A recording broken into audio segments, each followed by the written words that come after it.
Because here, in the highest battleground on Earth, peace depends not on walls or treaties, but on restraint. And restraint is fragile. What was once remote wilderness became strategic terrain. Every road mattered. Every ridge mattered. Every kilometer mattered. The Himalayas were no longer just a natural barrier. They became a geopolitical battleground. And in this thin air, where a single miscalculation can echo across continents, the tension began to rise. Slowly, quietly, but unmistakably. And remarkably, for years those fragile rules held. Patrols would meet. Flags would be raised. Soldiers would stare each other down. But bullets were not fired. Until recently. Because as both nations rose in power, so did the stakes. China expanded its infrastructure across the Tibetan Plateau, building highways, airstrips, railways, and fortified positions in extreme altitude. India responded with its own construction, strengthening roads, bridges, and forward bases deep in the mountains. China, after consolidating control over Tibet, began asserting its own territorial claims. And the stage was set. In 1962, tensions exploded into open war. It was short. It was brutal. And it reshaped the balance of power in the Himalayas. China advanced rapidly. India struggled to defend impossible terrain. Then suddenly it stopped. A ceasefire was declared. But no final settlement followed. Instead, what remained was something far more unstable. A line without agreement. A border without peace.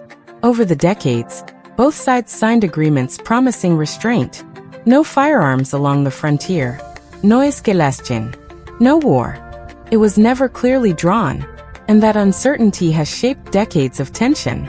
To understand this frozen standoff, we have to go back. Back to the collapse of empires. Back to colonial maps drawn in distant rooms. In 1914, British officials proposed a boundary known as the McMahon Line. China rejected it. India later accepted it. Two interpretations of the same mountains. Two versions of reality. When India gained independence in 1947, the inherited borders came with inherited disputes. High above the world, where the air is thin and the mountains scrape the edge of the sky, lies one of the most dangerous borders on Earth. This is the frontier between two rising giants, India and China, a border not clearly marked by fences or walls, but by jagged peaks, frozen rivers, and shifting shadows. Here, at altitudes above 14,000 feet, even breathing becomes a challenge. Oxygen is scarce. Temperatures collapse below -30. Survival itself becomes a daily battle. And yet, thousands of soldiers stand watch. This region is known as the Line of Actual Control.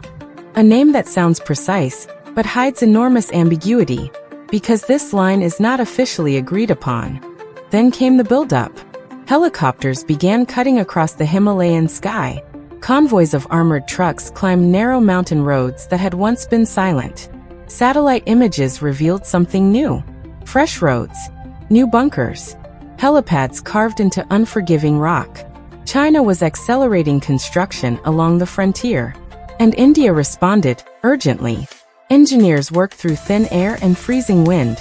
Bridges stretched across roaring glacial rivers. Supplies poured into high-altitude bases. The mountains were transforming. Heavy artillery was hauled upward.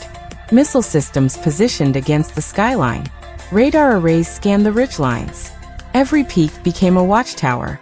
Every valley became strategic. Patrols intensified. Soldiers moved cautiously along icy cliffs, sometimes only meters apart from their rivals. Encounters became more frequent, more tense. The thin Himalayan air felt heavier by the day. Then, in June 2020, everything changed. In a dark, rocky valley known as Galwan, a confrontation spiraled out of control. There were no gunshots. Decades-old agreements prohibited firearms at the border. Instead, soldiers fought with improvised weapons, clubs wrapped in barbed wire. In brutal hand-to-hand combat, men struggled in darkness at over 14,000 feet. Some fell into the freezing river below. Others never returned home. It was the first deadly clash in decades. And it shattered the illusion of stability. Both nations mourned. Anger surged across cities.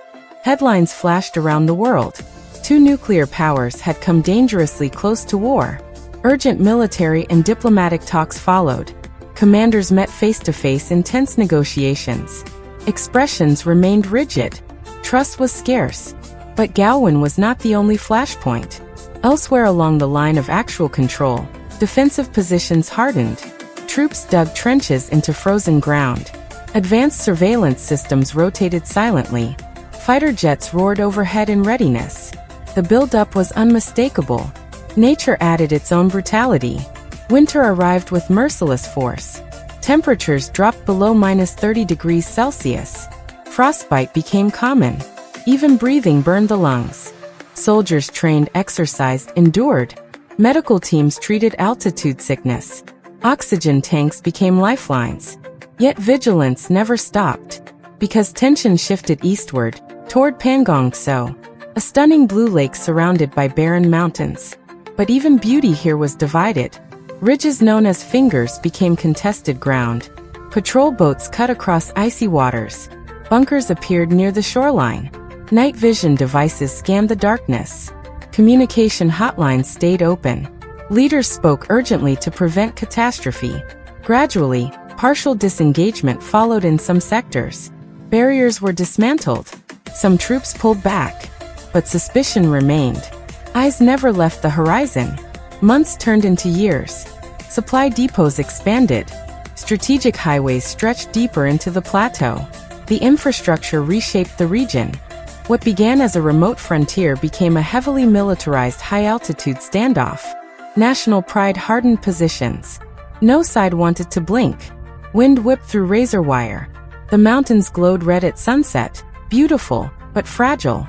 A frozen conflict had emerged.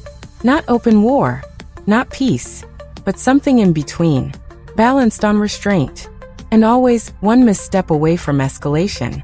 A frozen conflict had emerged. Not open war, not peace, something in between. And in the Himalayas, that fragile balance continues every single day. As the sun rises over jagged peaks, soldiers wake inside frozen tents. Frost clings to fabric. Breath turns to mist. Every morning begins with uncertainty. Temperatures plunge below -30 degrees. The cold is relentless, unforgiving. Survival becomes the first mission. Boots crunch across ice. Patrols move slowly along narrow mountain paths. One slip on these cliffs can be fatal. The border itself is barely visible, buried under snow, erased by wind. Yet every inch is watched. Drones glide silently above the ridgelines. Surveillance systems track movement in real time. Technology replaces trust. Across the plateau, infrastructure glows under artificial light. Roads stretch deeper. India responds with equal resolve. Convoys climb treacherous highways. Supplies flow upward. Neither side is backing down. Diplomacy continues far from the snow. Behind closed doors, officials negotiate disengagement. Troops step back from certain points. But trust retreats more slowly. Some outposts are abandoned. Others are reinforced. Positions change. Tension remains. And beneath all of it, civilians live in the shadow. In remote mountain villages, life continues between patrol routes and supply convoys. Children walk to school with soldiers stationed nearby. For them, peace is not political. It is survival. History refuses to stay buried here. The echoes of 1962 linger in these valleys. The mountains remain indifferent. Snowstorms swallow visibility. Winds roar across empty ridges. Nature controls this battlefield more than any general. And sometimes, opposing patrols meet again. Meters apart. No words exchanged. Only eye contact. A few steps separate peace from chaos. Sometimes they turn away. And war is delayed once more. Night falls over the highest battleground on Earth. Stars burn above frozen camps. Another cycle begins. Time passes. Tension does not. Soldiers write letters home. Family photos sit taped inside helmets. They carry more than weapons. They carry the weight of consequence. Because this line, the line of actual control, defines more than territory. It defines national pride. It defines strategic power. And it binds two nuclear-armed nations in a delicate balance. The world watches from afar. Headlines flash. Analysts speculate. Satellites observe. But here on the ground, balance depends on individuals, on restraint, on discipline, on the decision not to escalate. The border shifts with snow and wind. It is drawn on ice, always changing, never settled. And yet peace, however fragile, still holds. For now, darkness resets the tension each night. Morning revives it again. This is not a conflict of explosions and advancing armies. It is a conflict of patience, of calculation, of waiting. The standoff never truly ends. It freezes, balanced on restraint, one mistake away from war. And so the mountains stand silent, watching,